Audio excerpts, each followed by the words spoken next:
गगनीय समझे चांद सुखी है, चंदा करे सितारे। गगनीय समझे चांद सुखी है, चंदा करे सितारे। दरिया की लहरें समझे हमसे दुखी किनारे, हमसे दुखी किनारे। सभी संगीत प्रेमियों को हृदय भाव से स्वागत है।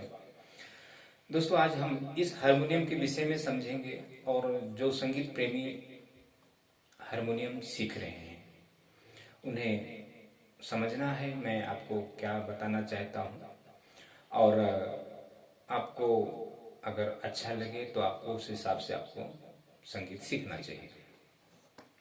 दोस्तों, यदि आप हारमोनियम के माध्यम से संगीत सीख रहे हैं, गाना बजाना जो भी हो, किसी भी गुरु को आप फॉलो करते हैं, यूट्यूब के माध्यम से सीख रहे हैं या प्रैक्टिकल कहीं सीख रहे हैं या क्लासेस कर रहे हैं, जो भी आप कर रहे हैं, तो आपको ये वीडियो आपको समझना चाहिए। इस वीडियो के माध्यम से मैं क्या बता रहा हूँ दोस्तों। अच्छा, जो कीबोर्ड सीख रहे हैं, गिटार सीख रहे हैं, तबला ढोल जो भी सीख रहे हैं, अगर वो भी वीडियो अगर मेरा देखेंगे तो उनको भी ये बात समझना चाहिए। दोस्तों, हारमोनियम आज के आधुनिक काल जो संगीत चल रहा है, तो हारमोनियम एक ऐसा माध्यम है जो हमें संगीत प्राप्त हो सकता है। हम संगीत को समझ सकते हैं और सीख भी सकते हैं। अच्छा, उम्र कोई भी हो, उम्र से कुछ लेना देना नहीं होता, क्योंकि अगर हम 50 साल के भी हो गए, 55 साल के भी हो गए, तो ये ना सोचे कि अब उम्र हो गई है तो हम क्या संगीत से। संगीत सीखा नहीं जाता दोस्तों। संगीत का मतलब क्या होता है कि आप अपने जीवन को सुखमय आनंदित कर रहे हैं और आप एक ईश्वर की साधना और पूजा कर रहे हैं। तो आपका आप जो बाकी जो ईश्वर को जो पूजते हैं, भगवान को पूजते हैं, वो तो एक अलग विषय है। लेकिन जो संगीत है, संगीत की सबसे बड़ी पूजा होती है। अगर आप संगीत धारण करते हो तो आप सबसे बड़ी पूजा करते हो। अच्छा, आपको ये पता नहीं है संगीत के विषय में, किसी कोई गुरु आपको बताएगा भी नहीं इसके बारे में, उसको पता भी नहीं होगा तो क्या बताएगा कि संगीत सीखने से हमारे जीवन पर क्या प्रभाव पड़ता है। तो दोस्तों, ये जो हारमोनियम है, यदि आप हारमोनियम सीख रहे हैं, हारमोनियम आपके पास है, तो पहले तो आपको हारमोनियम को कैसे यूज करना है, कैसे हमें उसको मतलब इस्तेमाल करना है, कैसे उसको पहले आपको समझना होगा। बिना गुरु के आपको, अच्छा, गुरु आपको सीधा सीधा आपको नोटेशन देगा, गाने देगा, सारे गामा पाधा निषेध सिखाएगा, लेकिन हारमोनियम को कैसे चलाना है, कैसे इस्तेमाल करना, वो नहीं बताएगा आपको। तो पहले आपको दोस्तों इस वीडियो के माध्यम से मैं आपको क्या बता रहा हूँ, आप ध्यान से सुने। पहले आपको हारमोनियम चलाना आना चाहिए, और हारमोनियम के विषय में पहले आपको पूरा डिटेल्स में पता होना चाहिए कि हम कैसे उसको यूज करें कि हमारा हारमोनियम खराब ना हो, और हारमोनियम हमारे लिए कौन सा हारमोनियम अच्छा होता है संगीत सीखने के लिए। जो संगीत सीख चुके हैं उनकी बात छोड़ो, कोई भी हारमोनियम को आप बजा लेंगे, क्योंकि उन्हें अनुभव है कई वर्षों का। आपको नहीं, आपको कभी गुरु का सामना नहीं, अगर गुरु मिले भी होंगे आपको तो लूटे होंगे। आज आधुनिक काल संगीत में जितने भी गुरु हैं सब आपको लूटेंगे और आप लूट जाएंगे और आप सीख नहीं पाएंगे। आज के समय में 99% गुरु आपको एक भी मतलब सही नहीं मिलेगा। अच्छा, सही नहीं ना होने का गुरु का कारण क्या है? क्योंकि गुरु का अगर आपको फ्री भी शिक्षा देगा, अगर आपको आपका भला भी करना चाहेगा, तो आप गुरु का बुरा कर दोगे। तो इसमें गुरु का मैं क्यों दोष देता हूँ, क्योंकि गुरु को अनुभव है कई वर्षों का, आपको नहीं है। आप एक, आपके जीवन में संगीत नहीं है, आप नया नया संगीत होता है, तो आप कितना भी गलती करें उसमें, कितना भी छल करें, निस्वार्थ करें, वो आप अनजाने में कर रहे हैं, आपको ज्ञान नहीं है। तो आपकी गलती मैं कभी नहीं दूंगा दोस्तों। जो सीखने वाला व्यक्ति होता है, मैं हमेशा उसके पक्ष में होता। गुरु गुरु 100% गलत होता है। अब वो मजबूरी बस करता है, क्योंकि अगर नहीं करेगा तो फिर वो संगीत शिक्षा नहीं दे सकता। लेकिन गलत गुरु ही होता है। लेकिन हम सीखने वाले व्यक्ति गुरु को कभी गलत नहीं समझते, क्योंकि गुरु का दर्जा, संगीत गुरु जो होता है दोस्तों, उसकी बहुत बड़ी पदवी होती है, हर गुरु से बड़ा होता है, क्योंकि संगीत एक ऐसा शिक्षा है, आदर्श शिक्षा है। तो मैं कभी गुरु को बुरा नहीं कहता हूँ। गुरु भी जो हिसाब से करना चाहता है वो भी सही है, गलत नहीं है। लेकिन इसका कुछ समाधान भी मिलना चाहिए। तो दोस्तों, यदि आप संगीत सीखते हैं तो पहले आप हारमोनियम की अच्छी जानकारी ले लें कि हमें कैसे यूज करना है। और दूसरी बात, आप अगर मेरे वीडियो को फॉलो करते हैं, समझते हैं, तो मुझे कमेंट करें, बताएं कि हम हारमोनियम सीख रहे हैं, क्या कीबोर्ड सीख रहे हैं, जो भी है। आप अपनी बातें रखें कमेंट के माध्यम से, तो मैं आगे उसी हिसाब से मैं आपको वीडियो के माध्यम से समझाने के प्रयास करूंगा, बताने के। अच्छा, संगीत में जो हम लोग सीख रहे हैं दोस्तों, हमारे गुरुजन सिखा रहे हैं, जो भी राग थाट बंदिशें जो भी है, गाने। तो पहली बात, आपको एक बात आप ध्यान देना कि हारमोनियम पर गाने नहीं सीखे जाते हैं। आपको गाने सीखना है तो कीबोर्ड पर सीखें। कीबोर्ड पर भी सीखेंगे तो आएगा नहीं, थोड़ा बहुत आएगा, ज़्यादा नहीं आएगा। तो उस पर आप क्योंकि वो सॉफ्ट इंस्ट्रूमेंट है, कीबोर्ड पे आपको गिटार भी मिल जाएगा, मतलब हर तरह के वाद्य आपको मिल जाएंगे कीबोर्ड पर। तो आप कीबोर्ड सीखें किसी गुरु के माध्यम से, मुझसे ना सीखें कीबोर्ड। मैं कीबोर्ड नहीं सिखाता, मैं प्लेयर हूँ कीबोर्ड का बहुत अच्छा, लेकिन मैं कीबोर्ड का सजेशन नहीं दूंगा आपको कि आप घर में कीबोर्ड रख के और मुझसे संगीत सीखें। तो हारमोनियम पे दोस्तों आपको 3 चीजें सीखना है। हारमोनियम 4 चीजें। पहले तो आपको हारमोनियम के विषय में अच्छी जानकारी हो कि हमें पर्दा कैसे चलाना है, हमें उसको यूज कैसे करना है कि हमारा हारमोनियम कभी स्केल फंसे ना और कभी खराब ना हो, और उसके विषय में अच्छे से समझना। फिर अच्छा,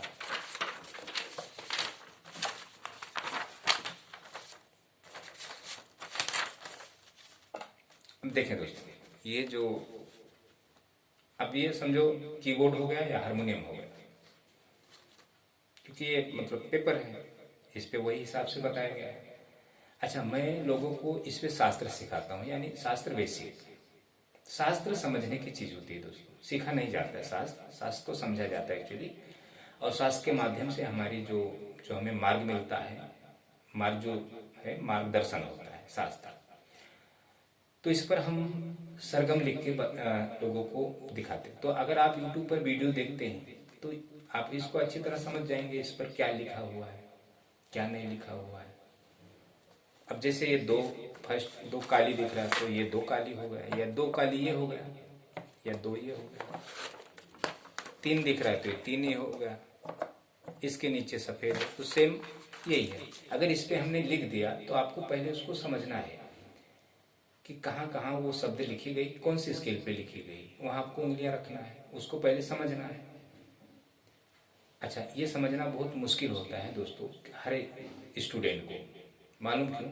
क्योंकि संगीत के जो सरगम होते हैं, अभी इस पे कुछ लिखा नहीं, हम इस पे कुछ भी लिखते जाएंगे आपको, तो इस पे आप क्या ढूंढेंगे, सारे गामा पाधा निशा ढूंढेंगे। हालांकि सारे गामा पाधा निशा है नहीं, लेकिन एक जो स्वरलिपि है, हम उसके माध्यम से आपको सिखाने का प्रयास करते हैं। तो आपका जो पूरा ध्यान है वो सारे गामा पे है, कि यहाँ से सारे गामा बन रहा है, वहां से सारे गामा निकल रहा है। तो सारे गामा एक ऐसा प्रचलित शब्द है दोस्तों कि हम कोई भी स्केल बजाएंगे तो सारे गामा पाधा निशा का ध्वनि सुनाई देगा। अगर हम उसके जगह पे काखा गाखा बजाएंगे तो नहीं सुनाई देगा। 1 2 3 बजाएंगे तो भी नहीं आपको समझ में आएगा, क्योंकि सारे गामा प्रचलित शब्द है, क्योंकि हमारे कानों को वो हम हमेशा सुनते आए हैं, तो इसलिए आपको वो भाव प्रतीत होता है, मतलब सुनने में वो ऐसा लगता है कि सारे गामा पाधा निशा सामने वाला बजा रहा है, हालांकि वो सारे गामा पाधा निशा नहीं बजा रहा है, लेकिन आपको मतलब वो चीज़ें आप सुन सुन के आपके कानों में वो बैठ गया है, जहन में आपको आपके वही सारे गामा पाधा निशा ऐसा है, हालांकि वो काल्पनिक है। तो इसके माध्यम से मैं शिक्षा देता हूँ दोस्तों लोगों को। अच्छा, ये हो गया बेसिक की जानकारी। अब इस पर मैं पूरा बेसिक की शिक्षा देता हूँ, फिंगर चलाना और सरगमों के पैटर्न बनाना, थाट बनाना, राग बनाना, इसके माध्यम से। अब ये आपको आंखों से दिखाई देगा जो भी मैं लिख दूंगा, तो मैं कुछ भी लिखते जाऊंगा, कभी खत्म होने वाली चीज़ नहीं है। अब उसके बाद आपको एक चीज़ और मैं बताता हूँ, ये आपको स्क्रीनशॉट लेके समझना है। विद्या नाम नरस्य रूपम धिकम प्रछन्न गुप्तम धनम विद्या भोग करी यशः सुख करी।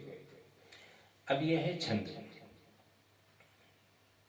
विद्या नाम नरस्य रूपम धिकम प्रछन्न गुप्तम धनम विद्या भोग करी यशः सुख करी।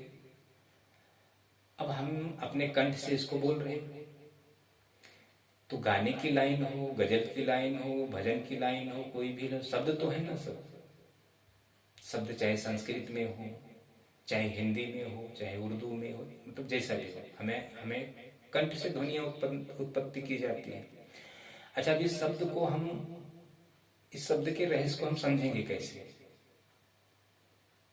ये चीजें आपको ध्यान देना है। अच्छा, अब इसमें पहले लिखा है शास्त्र। शास्त्र में आपको सारा सरगम, अलंकार, थाट, राग आ जाते हैं। तो ये शास्त्र निर्जीव है, मतलब इसमें जान नहीं है, प्राण नहीं है, निर्जीव है, शब्द है, ये लिखी हुई चीज है पेपर पे जो हमें दिखाई देती है। तो हम सिर्फ यही चीज सीख रहे हैं, तो ये सब चीजें सीखेंगे। अच्छा, अब ये राग, सरगम, अलंकार, थाट, राग जो है, इसी सारे गामा पाधा निशा की स्वर लिपियां हैं। ये 12 स्वर में ये मतलब हमें हर एक चीजें बतानी पड़ती है। अच्छा, जो इसमें बंदिशें होती, बंदिशें की जैसे अभी हमने विद्या नाम नरस्य रूपम धिकम प्रछन्न गुप्तम धनम विद्या भोग करी ऐसा सुख करी। अच्छा, समझो ये बंदिश ले लो, हमने श्लोक है समझो, तो ये शुद्ध हिंदी में नहीं है समझो, कि जो आप समझ सके। तो ये जो अब शब्द लिखे हैं, अब इसका साहित्य देखना है। साहित्य में क्या आता है? रस वाद्य, रस खाद्य, 2 प्रकार के साहित्य होते हैं, एक भौतिक, एक आध्यात्मिक। तो आपको भौतिक का ज्ञान है, साहित्य के जो रस होते हैं, जैसे भी खाद्य सामग्री हो गए, जो चीज हम खाते हैं अपने शरीर को जिंदा रखने के लिए। अच्छा, साहित्य एक और है रस वाद्य, जो आत्मा को रस चाहिए, वो अदृश्य है। तो उसको तो आपको जब अदृश्य है, आपने तो कभी जीवन में पढ़ा नहीं, उसको समझा नहीं। तो इसी जो लाइन में है विद्या नाम नरस्य रूपम धिकम, तो इसमें साहित्य भी लगे हैं। अब साहित्य में अलंकार आता है, दीपक, रूपक, यमक, अनुप्रास, श्लेष, बहुत साहित्य अलंकार होते हैं। अब आपको सरगम अलंकार तो पता है, सारेगा रे गा मा गा मा पा, लेकिन आपको साहित्य के अलंकार थोड़ी पता है। ये हम इस पे गाएंगे तो यही गाएंगे ना, विद्यानाम नरस्य रूपम धिकम, यही तो हम गाएंगे ना। या रात अंधेरी सोचे मन में, है दिन में उजियारा, दिन की गर्मी सोच रही है, शीतल है अंधियार, शीतल अंधियार। तो हम शब्द ही गाएंगे ना इस पे। अब यही भावनाएं हम आपको इंस्ट्रूमेंट पर बजाएंगे, या हमारी भावनाएं हो या किसी दूसरे की हो। तो अच्छा, अब साहित्य का, अच्छा अब रह गया छंद। तो छंद के 7 प्रकार के अंग हैं। वर्ण, मात्रा, पद, चरण, संख्या, क्रम, गण, लघु, गुरु, गति, यति, विराम तुक। अच्छा, तुक का मतलब होता है कैसे? गगन ये समझे चांद सुखी है, चंदा करे सितारे, दरिया की लहरें ये समझे हमसे दुखी किनारे। सितारे और किनारे, ये तुक हो गया। तो दोस्तों, ये जब तक आप ये तीनों नहीं सीखेंगे, नहीं समझेंगे, तब तक आपको संगीत नहीं आएगा। अच्छा हाँ, एक संगीत आता है जो 8 साल 10 साल जो सीखते, तो वो संगीत आपको आएगा अनुकरण। किसी की गाई हुई चीज हमें उसको अनुकरण करना है। आपका खुद का संगीत कुछ भी नहीं होगा। अच्छा, ये हो गया आपका। अच्छा, दूसरी बात और आप ध्यान दें, आप संगीत सीख रहे हैं तो आप पहले से गायकी कर रहे हैं, बिना सीखे हुए हैं। जो भी ईश्वर ने आपको कला दिया, आप गायकी कर रहे हैं, तो आपकी आवाज यहाँ से है। आप भले यहाँ की कोई भी सिंगर की आवाज, जैसे अभी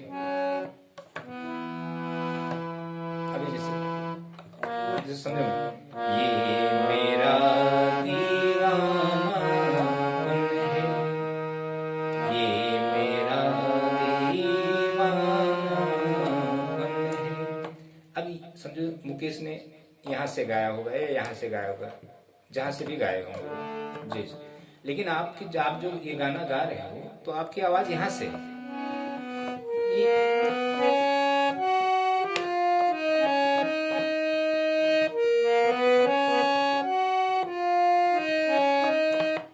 आपको लगता है कि यहाँ से आपका नहीं, लेकिन हर जो सिंगिंग, जो बिना सीखे हुए जो सिंगिंग करता है व्यक्ति, फीमेल्स हो मेल्स हो, दोनों, तो दोनों की आवाज यहाँ से है, या इस स्केल से होगा या इस स्केल। फीमेल की आवाज यहाँ से होगी और मेल की आवाज यहाँ से होगी। अच्छा, जब गुरु आपको संगीत शिक्षा देता है तो यहाँ से आपको साधना कराता है, यहाँ से कराएगा, यहाँ से या यहाँ से। तो आप ऑलरेडी यहाँ से गाते हो हाई स्केल से, इन्हें उड़ता हुआ सिंगर कहा जाता है। तो एक दिन आपको जमीन पे गिरना है, खत्म होना है आपके जीवन से संगीत। गला जब तक साथ देगा, जब तक आप गाओगे, उसके बाद खत्म। तो अब यहाँ से अगर आपको हम शिक्षा देंगे तो आपको बुरा लगेगा, क्योंकि आप ऑलरेडी यहाँ से गाते हो। तो वो आवाज धीरे धीरे खत्म होगी, पहले की आवाज। तो आपको दूसरी आवाज का जन्म होगा, दूसरी आवाज की, खुद की आवाज की। तो जब खुद की आवाज की जब पैदा हो, जन्म ले लेगा, तब आपको संगीत आ जाएगा। अच्छा, संगीत में आपको पढ़ाई भी करना होता है, समझना होता है कि हमें लिरिक्स, शब्दों को समझना पड़ेगा ना दोस्तों। आपको कैसे गाना है, शब्दों को कैसे रखना है, ये सब चीजें यूट्यूब पे मिलेगा क्या? आपको कोई बताता है क्या, या कोई क्लासेस में बताएगा क्या आपको? तो इस आधुनिक काल जो संगीत शिक्षा जो चल रहा है, आधुनिक संगीत है ये आधुनिक संगीत है, तो इसमें कोई कामयाब नहीं हो रहा है। आधुनिक का मतलब क्या होता है? तो सब अपने अपने मर्जी के मालिक है, जो दिल में आया वो चल रहा है। संगीत, ये गाना बजाना एक तमाशा है, ये अशुद्ध है। शुद्ध संगीत हम किधर सीख रहे हैं? हमारा कंठ भी अशुद्ध है, हम अशुद्ध संगीत भी सीख रहे हैं, तो कैसे प्राप्त होगा दोस्तों? तो दोस्तों, इतना ध्यान दें, ये वीडियो मैं सिर्फ सजेशन के लिए आपके लिए बताया है। और यूट्यूब पर आप संगीत सीखें, हर गुरुओं को फॉलो करें, देखें वो क्या बता रहे हैं, क्या समझें, तो आपको सिर्फ शास्त्र का ज्ञान होगा। वो भी आपको जरूरी है, थाट कैसे बजता, राग कैसे बजता, वो। लेकिन आप को ये वीडियो देखकर आपको ये समझना है कि हमें, जब तक हम इस रास्ते से नहीं चलेंगे, हमें संगीत प्राप्त नहीं होगा। हाँ, बजाते बजाते आपको 10 साल 15 साल में थोड़ा बहुत गाना बजाना आ गया, तो बस उससे ज्यादा नहीं आएगा। वो भी आप दूसरे की चीजें बजा रहे हो, आपकी खुद की चीजें कुछ भी नहीं है। संगीत में जब तक आपकी खुद की संगीत नहीं होगी, आपको जीवन शैली आपका कभी आनंदित नहीं होगा, कभी सुखमय नहीं होगा। आप अध्यात्म को कभी नहीं समझ सकते। संगीत एक ऐसा मार्ग है कि आपको आध्यात्मिक हो सकते हो, आध्यात्मिक आप समझ सकते हो। संगीत एक ऐसा मार्ग, आप सत्संग सुनो, पूजा पाठ कितना भी कर लो, आपको अध्यात्म का ज्ञान नहीं होगा। संगीत एक ऐसा मार्ग है कि आपको अध्यात्म का ज्ञान अनिवार्य निश्चित है। तो थैंक यू दोस्तों, इतना आप देखें।